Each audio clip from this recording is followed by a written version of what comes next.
मसीह के पवित्र नाम में आमीन, आमीन। मेरा बिलीव है कि जितने खासकर फॉरेन ब्रांचेस हैं, परमेश्वर ने आपको एक खास मकसद के लिए वहां भेजा है। जैसे जैसे दिन बीतते जा रहे हैं, वो बोझ जो इंडिया के लोगों के लिए मेरे दिल में है वो भी बढ़ता जा रहा है। और मेरा बिलीव है कि परमेश्वर का आत्मा बहुत बड़े बदलावों को लेके आएगा, ताकि परमेश्वर के कार्य जो हैं वो बड़ी बहुतायत के साथ किए जाएं। और मेरा विश्वास है कि आप प्रार्थना करेंगे कि आने वाले समय में परमेश्वर की बेदारी पूरे इंडिया में हो, हमारे पड़ोसी देशों में हो, एशिया में हो, क्योंकि परमेश्वर का ये मकसद है लोगों तक ये मैसेज देना कि वो धर्म और जात को नहीं, वो जीवन को बदलने के लिए आया। पिछले दिनों जब मैं प्रार्थना और उपवास में था तो परमेश्वर ने मुझे एक विजन दिया, और इस चीज के लिए मैं प्रार्थना नहीं कर रहा था। और परमेश्वर ने मुझे एक पुस्तक लिखने के लिए बोला जिसका नाम था सनातन परमेश्वर कौन है। उस पुस्तक को मैंने लिखा। थर्सडे मैं यहां पे नहीं आया मीटिंग में, इस थर्सडे अगले थर्सडे मैं मीटिंग में आऊंगा। उस पुस्तक को मैंने कंप्लीट किया और वो पुस्तक अब डिजाइनिंग और छपने के लिए जा चुकी है। मेरा बिलीव है कि जैसा आपका बोझ होता है, परमेश्वर उस रीति के साथ फिर आपकी अगुवाई करता है। अब वो पुस्तक जब छप के आ जाएगी, और जब वो खास उन लोगों के लिए है जो प्रभु यीशु मसीह को नहीं जानते हैं, और जब वो उस पुस्तक को पढ़ेंगे तो परमेश्वर ने मुझसे ये वायदा किया है कि मैं उनके हृदयों को छूऊंगा और उनको बदलूंगा। तो प्रार्थना करें कि परमेश्वर का आत्मा बड़ी बेदारी को बड़ी सामर्थ्य के साथ लोगों की जिंदगियों में लेके आए। आपकी जिंदगियां भी तभी ब्लेस होती हैं जब आप परमेश्वर के दर्शनों के हिसाब से ही चलते हैं। जब बड़े दर्शन होते हैं, टारगेट बड़े होते हैं। अगर आप इंडिया में आकर देखें तो बहुत से आईएएस ऑफिसर्स जो आज प्रधानमंत्री जी के साथ काम कर रहे हैं, मुख्यमंत्रियों के साथ काम कर रहे हैं, वो आईएएस ऑफिसर्स यूपीएससी एग्जाम से निकलते हैं। उनका एक्सपीरियंस जैसे जैसे बढ़ता रहता है, उनका ओहदा, उनका रैंक बढ़ता रहता है। फिर अंत में वो सरकारों के साथ योजनाएं बनाने में, उन्हें डिप्लोमेटिक रिलेशंस, राजनीति, जो इंटरनेशनली कूटनीति बनाने में उनका मेन हाथ होता है। जब वो ऐसी पढ़ाई करते हैं तो आप बड़ी स्टोरीज सुनेंगे कि माता पिता अपने गांव को छोड़ के उन्हीं के साथ दिल्ली चले गए हैं, छोटा सा घर ले लिया है, छोटी सी झोपड़ी ले ली है, वहीं वो पढ़ते हैं, सुबह काम करते हैं। सुबह वो जोमेटो डिलीवरी कर रहा है, शाम को वो काम कर रहा है। पिता ने अपने जीवन को चेंज कर लिया है, माता जी ने चेंज कर लिया है, ताकि हमारा बच्चा उस पढ़ाई को कर सके जो दुनिया के एक तरह से सबसे मुश्किल टेस्ट्स में से एक टेस्ट है। एक आदमी शारीरिक सफलता को पाने के लिए कितने सेक्रीफाइस करता है, लेकिन अगर आप एक स्पिरिचुअल आदमी से, मसीही लोगों से पूछेंगे तो वो बोलेगा परमेश्वर का काम है, उसने अपने आप कर लेना है। आपकी लड़की की शादी होती है, आप कभी नहीं कहते कि प्रभु अपने आप करेगा। आप बड़ी टेंशन में रहते हैं, आप पैलेस बुक करते हैं, आप हर काम को बड़ी चिंता से करते हैं, खाना कैसा होगा, कपड़े कैसे होंगे, एक बोझ से करते हैं। लेकिन जब परमेश्वर के कामों की बारी आती है, हम बोलते हैं परमेश्वर कर लेगा। इसीलिए आज की कलीसिया उतनी आशीषित नहीं है जितनी होनी चाहिए, क्योंकि हमारे जीने का मकसद ही, जब हमें पता है कि हमारा टारगेट तो यूपीएससी से भी बड़ा है, हमारा जो मकसद है वो तो सबसे बड़ा है, रूहों को बचाने का। आज बहुत से लोग थे जो वायदा करके प्रभु से गए, प्रभु हमें फॉरेन ले जा, हम अपने पैसों से तेरी महिमा करेंगे। आप उनसे पूछो कि आप टाइथ पे करते हैं? नहीं। कुछ तो संडे तक चर्च नहीं जाते क्योंकि संडे उनको डबल दिहाड़ी मिलती है। ऐसे पैसों के ऊपर परमेश्वर कैसी लाहनत भरी निगाहों से देख रहे होंगे, कैसे कर्ज भरी निगाहों से परमेश्वर उस पैसों को देख रहे होंगे, उसको श्रापित कर रहे होंगे कि तू क्या करने गया था और तू क्या कर रहा है। सबको ये मौका नहीं मिला। आज हमें ज़रूरत है बोझ लेकर काम करने की, स्पिरिचुअल बोझ, प्रार्थना, उपवास, अपनी ज़िंदगी को पवित्रताई में लेकर प्रार्थना करनी बेदारी के लिए, प्रार्थना करनी परमेश्वर के कामों के बढ़ने के लिए। हालेलुया। आने वाले समयों में जो दर्शन है उस दर्शन के लिए बहुत से क्रूसेड्स मैं करने जा रहा हूं। क्रूसेड्स करने की मेरी इच्छा बाहर है, पंजाब से बाहर, लेकिन मैं पंजाब से शुरू करूंगा एक बेस बनाने के लिए।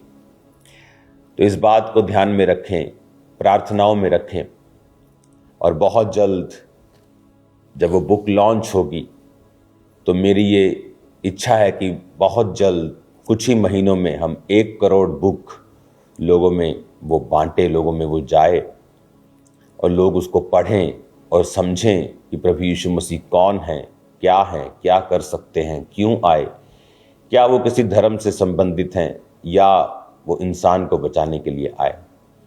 आपका प्रार्थना, आपका सहयोग, आपका टाइथ, आपकी ऑफरिंग, आपकी फास्टिंग, आपको सब कुछ बढ़ाना है, क्योंकि वो बेदारी बहुत नज़दीक है, वो आ चुकी है और वो और अधिक लेवल पर परमेश्वर उसे देगा। और मेरा बिलीव है अगर आप रूहों की कटनी के लिए परमेश्वर के संग होंगे, वो आपके परिवारों को बचाएगा, वो आपकी ज़िंदगी को बचाएगा अगर आप दूसरे के परिवारों को बचाते हैं तो। अब आने वाले समयों में वचन क्या कहता है, जब हम दूसरा तीमुथियुस 2 उसकी 22 आयत को पढ़ते तो उसमें लिखा है, जवानी की अभिलाषाओं से भाग, जो शुद्ध मन से प्रभु का नाम लेते हैं, उनके साथ धर्म, विश्वास, प्रेम और मेल मिलाप का पीछा कर। पौलुस ने ये सारी पत्रियां कैद में से लिखी हैं। वो कैद इसलिए हुआ ताकि ये पत्रियां लिख सके और हम इसे पढ़ सकें। पौलुस ने सारी पत्रियों का मेन ध्यान आपके चरित्र कैसे मेंटेन रखने हैं इस पर किया है, क्योंकि एक साफ व्यक्ति को परमेश्वर इस्तेमाल करता है। अगर आपकी लाइफ साफ नहीं है और प्रभु के पास आप आते हैं, वो उसे साफ करता है। आपका पिछला जीवन कैसा था इससे प्रभु को कोई मतलब नहीं है। इसलिए बाइबल कहती है मन फिराओ। जब हमारा पिछला जीवन कैसा भी हो, जब हम प्रभु के पास आते हैं, मन फिराते हैं, अपने जीवन को शुद्ध जल से स्नान यानी वचन से स्नान करके बपतिस्मा लेके पापों से मन फिरा के प्रभु के पीछे हो लेते हैं, ये तब की बात वो कर रहा है कि अब हमें जवानी के अभिलाषाओं से कहता भाग। उससे फिर हमारा जीवन एक राइट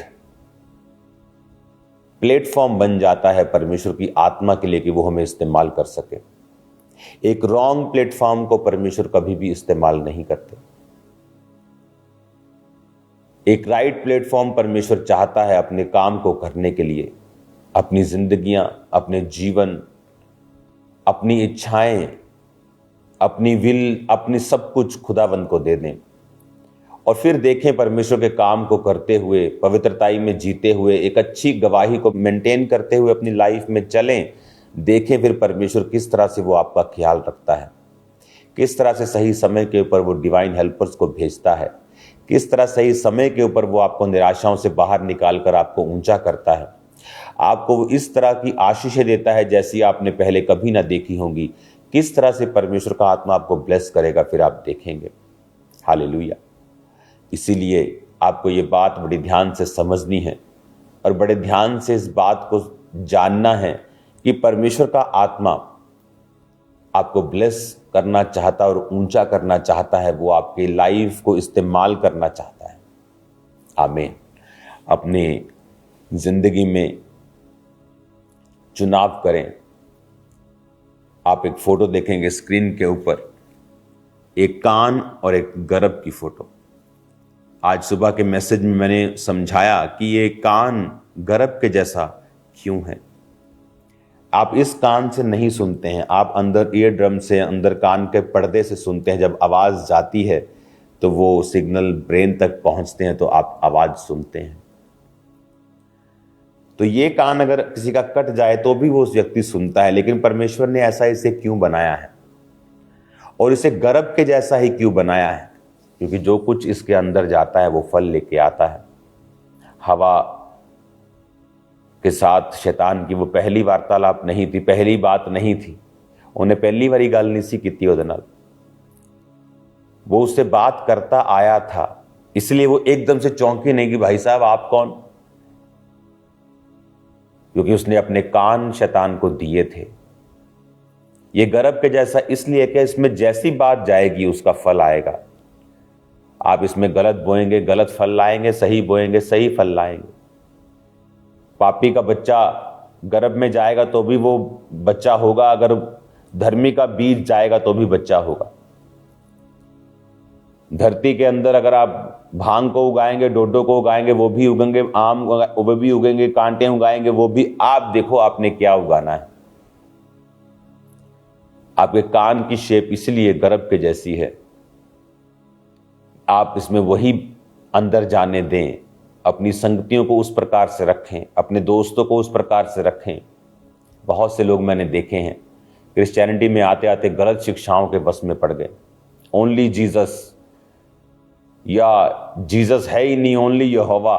बहुत सी गलत शिक्षाओं के बस में पड़ गए, बहुत सी गलत शिक्षा के बस में पड़ गए, अलग अलग प्रकार की। क्यों? उन्होंने अपने कान शैतान को दिए हैं।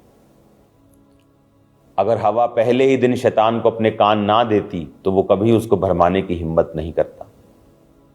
कई बार आपके दोस्त नेगेटिव बातें करते हैं, आपके रिश्तेदार करते हैं, लेकिन आप उसे इग्नोर नहीं करते। आप अपने कानों को लगातार उनको दे के रखते हैं, और कानों में जो गया वो गर्भ में गया तो फल लेके आएगा। उसमें अविश्वास की बातें भरेंगे, व्यभिचार की बातें भरेंगे, वो फल लेके आएगा। अगर कोई व्यक्ति ये कहता हो कि मुझे व्यभिचार के अटैक होते हैं, जब एक औरत मेरे सामने से जाती है तो मुझे व्यभिचार के अटैक होते हैं, आप बंद कर सकते हो। कैसे? अपनी आंखों के जरिए से। नॉर्मल लाइफ में अपनी आंखों से मोबाइल पर गंदा देखना, टीवी पर गंदा देखना और खुद गंदा देखना बंद कर दें। जस्ट बंद कर दें। मोबाइल पर देखना बंद कर दें, सामने देखना बंद कर दें, जस्ट बंद कर दें। धीरे धीरे आप देखोगे वो अटैक खत्म हो गए, क्योंकि बाइबल कहती है शरीर का दिया तेरी आंख है। अगर आप बिलीव में बढ़ना चाहते हो, शैतान को अपने कान देना बंद कर दो और शैतानी लोगों को अपना कान देना बंद कर दो। नेगेटिव बातों को मत सुनो, फीड मत करो। इंटरनेट पे मत देखो कौन गिर गया, कौन मर गया, कौन व्यभिचार में, वो देखो कौन बढ़ गया, कौन ब्लेस हुआ, कौन आगे जा रहा है। मैटर करता है आपके कानों में क्या जा रहा है और अपनी आंखों से आप क्या देख रहे हैं। हालेलुया। अपने हाथों को उठाओ। Thank you Jesus. प्रभु आपको ब्लेस करें इन वचनों के जरिए से। आपके कानों में परमेश्वर की शुद्ध बातें ही जाएं, वचन ही जाए, पवित्र आत्मा के गाए हुए गीतों को ही आप अपने अंदर लेने दें। सांसारिक गीतों को, सांसारिक चीजों को, सांसारिक बातों को, नेगेटिविटी को कभी भी आपके कान रिसीव ना करने पाए। मस्सा कर दे खुदावंद इनको मेरे पिता। सारी नेगेटिविटी, सारी गंदी आत्मा को इनकी जिंदगियों से दूर करते हुए इनको ब्लेस कर खुदावंद। आज से समर्पित हृदयों के साथ चलें। यीशु मसीह के पवित्र नाम में आशीषित हो। तेरा आत्मा इन्हें छुए, तेरा आत्मा इन्हें हील करे, डिलीवर करे, पवित्र आत्मा से भरे, प्रभु यीशु के नाम में। आमीन, आमीन। God bless you all.